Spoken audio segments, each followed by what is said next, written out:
وَإِذَا قُرِئَ الْقُرْآنُ فَاسْتَمِعُوا لَهُ وَأَنصِتُوا لَعَلَّكُمْ تُرْحَمُونَ۔ اور جب قرآن پڑھا جائے تو توجہ سے سنا کرو اور خاموش رہا کرو تاکہ تم پر رحم کیا جائے۔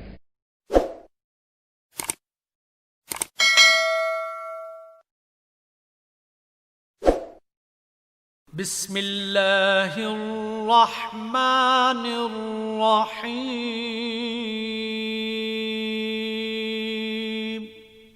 شروع اللہ کے نام سے جو بڑا مہربان نہایت رحم والا ہے۔ وَقَالُوا اتَّخَذَ اللَّهُ وَلَدًا سُبْحَانَهُ بَل لَّهُ مَا فِي السَّمَاوَاتِ وَالْأَرْضِ كُلٌّ لَّهُ قَانِتُونَ۔ اور یہ لوگ اس بات کے قائل ہیں کہ خدا اولاد رکھتا ہے، نہیں، وہ پاک ہے، بلکہ جو کچھ آسمانوں اور زمین میں ہے سب اسی کا ہے اور سب اس کے فرما بردار ہیں۔ بدیع السماوات والارض واذا قضى امرا فانما يقول له كن فيكون۔ وہی آسمانوں اور زمین کا پیدا کرنے والا ہے، جب کوئی کام کرنا چاہتا ہے تو اس کو ارشاد فرما دیتا ہے کہ ہو جا، تو وہ ہو جاتا ہے۔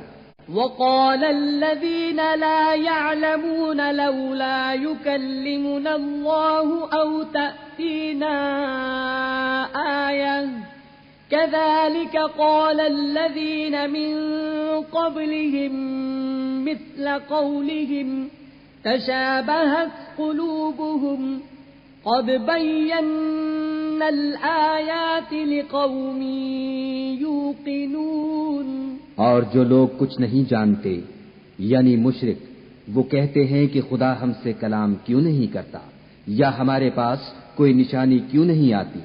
اسی طرح جو لوگ ان سے پہلے تھے وہ بھی انہی کسی باتیں کیا کرتے تھے۔ ان لوگوں کے دل آپس میں ملتے جلتے ہیں، جو لوگ صاحب یقین ہیں ان کے سمجھانے کے لیے ہم نے نشانیاں بیان کر دی ہیں۔ أرسلناك بالحق بشيرا ونذيرا ولا تسأل عن أصحاب الجحيم۔ اے محمد صلی اللہ علیہ وآلہ وسلم، ہم نے تم کو سچائی کے ساتھ خوشخبری سنانے والا اور ڈرانے والا بنا کر بھیجا ہے، اور اہل دوزخ کے بارے میں تم سے کچھ پرسش نہیں ہوگی۔ وَلَن تَرْضَىٰ عَنكَ الْيَهُودُ وَلَا النَّصَارَىٰ حَتَّىٰ تَتَّبِعَ مِلَّتَهُمْ قُلْ إِنَّ هُدَى اللَّهِ هُوَ الْهُدَىٰ وَلَئِنِ اتَّبَعْتَ أَهْوَاءَهُم بَعْدَ الَّذِي جَاءَكَ مِنَ الْعِلْمِ مَا لَكَ مِنَ اللَّهِ مِن وَلِيٍّ وَلَا نَصِيرٍ۔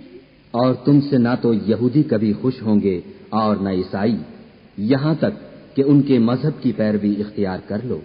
ان سے کہہ دو کہ خدا کی ہدایت یعنی دین اسلام ہی ہدایت ہے، اور اے پیغمبر اگر تم اپنے پاس علم یعنی وحی خدا کے آ جانے پر بھی ان کی خواہشوں پر چلو گے تو تم کو عذاب خدا سے بچانے والا نہ کوئی دوست ہوگا نہ کوئی مددگار۔